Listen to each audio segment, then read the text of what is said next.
ብዙ ሰዎችን ቅር እንዳሰኘው ይሰማኛል። ግን እንደ እግዚአብሔር ፈቃድ ቅር ስላሰኙ ደስ ብሎኛል።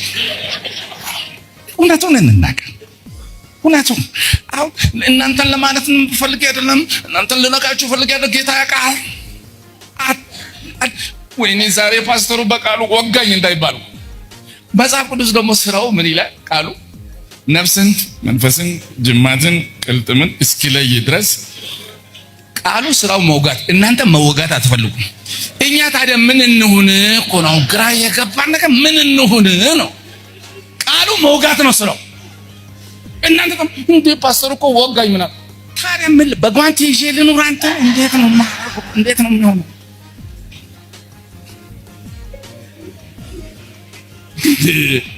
ኧረ እግዚአብሔር ይውጋህ በሉት። ግድ የላችሁ በሉት።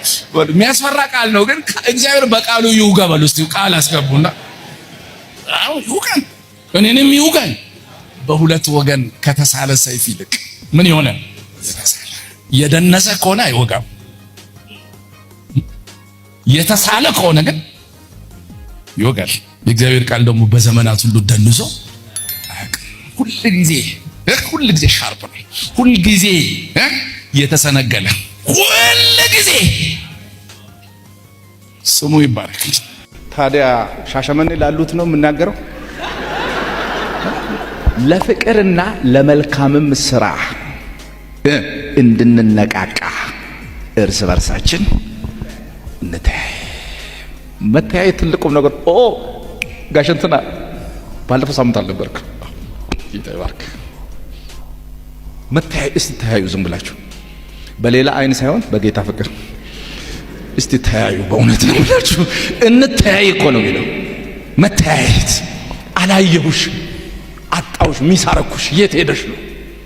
ኳይር ውስጥ አልነበርሽም ባለፈው እሑድ፣ የት ሄድሽ? ደስ አይልም። የት ገብተሽ ነው? መሪዎች ደግሞ በተቀመጡበት ቦታ ጋሽ እንትና ደግሞ ትናንትና አላየሁትም። ምን ሆኖ ነው? እንዲህ አይነት ልብ እግዚአብሔር ይስጣችሁ። አንዳንዱ ደግሞ እኔ ጌታን ነው ማመልከው እንጂ ማንም መጣም አልመጣም እኔ ምንም አይመስለኝም። ሃሌሉያ! ይሄ ነው ሞላላ ማለት። ይሄ ሰላላ ነው። እንዴት ምንም አይመስልም? ዞር ብዬ ወንድሜን ሳየው ያ የባለፈው ጉዳይ ጸልይ ያልከኝ ጉዳይ የደረሰ አለቀ። እግዚአብሔር ይመስገን።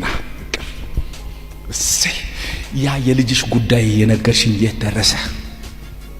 አረ ሊመረቅ እኮ ነው። አረ ነይ ሲመረቅም እናመሰግናለን። እስከዛም ደብል ፔይመንት ለጌታ ነይ። ደስ አይል? ከእንዲህ አይነት የሞቀ ቤት ውስጥ ሰው ውጪ ያምረዋል? የሞቀ እውነተኛ ምንኖረው ቤት እኮ ትንሹ ቤት ነው። ይሄ ደግሞ ትልቁ ቤት ነው። እዚህ ቤት እግዚአብሔር ፍቅር ይስጣችሁ። አሜናችሁ አላነሰም? ፍቅር ይስጣችሁ። እኔ ድሮ ቸርች ከልጅነት የጀመሩ ቸርች ውስጥ ያደኩትና አንዳንድ ወንበር ላይ ሁልጊዜ በቋሚነት የሚቀመጡ ሰዎች አሉ። ያ ሰውዬ እዛ ወንበር ላይ ከሌለ ያመኛል። የት ሄዶ ነው የገባው? የጋሽ እክለ ወንበር ዛሬ ክፍት ነው። እንትና ወንበሯን ትታ የት ሄደች? ባክ ማንም መጣ አልመጣም ጥንቅር ይበል። ሃሌሉያ!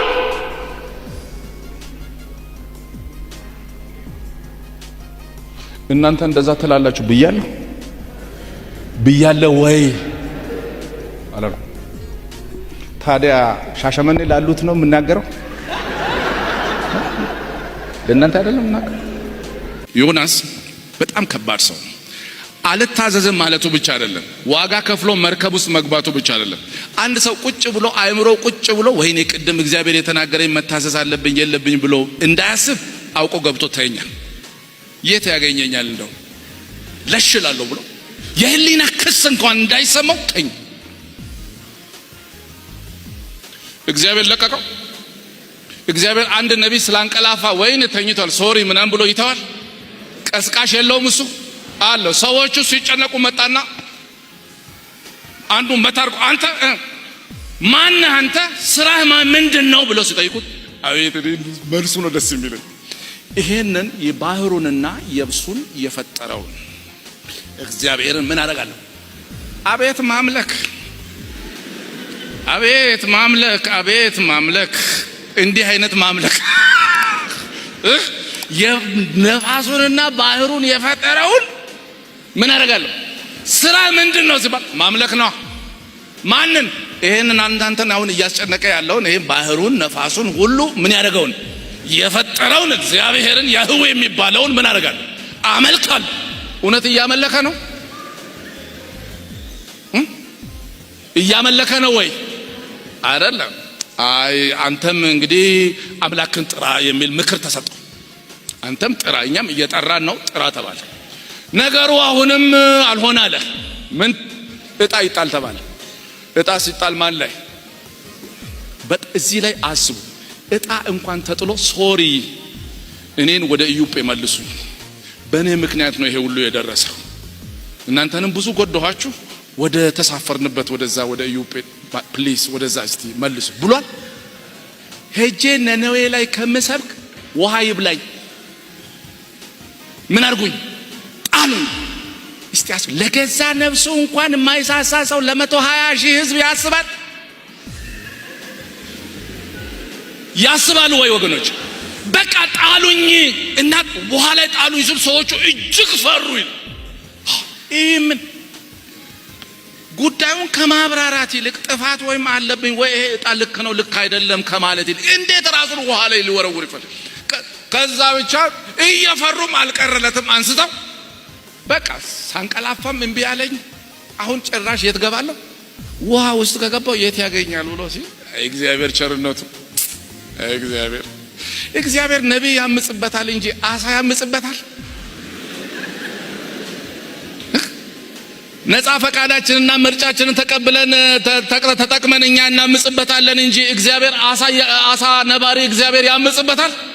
አያምጽ። በፊት እሱ እምቢ ሲል ነፋስና ባህሩን የፈጠረውን የተባለውን ያንን ነፋስና ባህር የምስራቁን ነፋስ ምን አደረገ? አዘዘ። ምን አድርጎ? ኮንትሮባንድ ጭኖ የሚሄድ መርከብ አለ። ስለዚህ ምን ይሁን? እንዳያልፍ ነፋሱን ካዘዘ በኋላ አሳውን ደግሞ በሉ በአስቸኳይ ይሄ ሰው ዋና የሚችልም አይመስልም፣ ቶሎ ምን አድርጉት? ተቀበሉት። እግዚአብሔር ስሙ የተባረከው። ደስ የሚለኝ በእውነት አሳው መቼም ዌልካም ብሎ ተቀብሎ ወደ ውስጠኛው ሆድ ውስጥ ሲያስገባው ኦክሲጅን አለ፣ እንደ ልብ አለ፣ ብርሃን አለ? የለም። ውስጥ እንደው ፈሳሽ ነገር ውሃ ውስጥ ካለ እንስሳ ውስጥ ይጠፋል። ግን የሚገርመው ደግሞ ለዮናስ ምርጥ ወደ እግዚአብሔር መመለሻ ቦታ የት ነው? እዛ ውስጥ ነው። አቤቱ ከሲኦል ሆድ ውስጥ ሆኜ ወደ አንተ እጮሃለሁ። አቤት እግዚአብሔር! እኛ የት ጋር እሱ ጋር እንደምንመል ወገኖች ልንገራችሁ። ለዮናስ ያ አሳ የእግዚአብሔር ምሕረት ነው።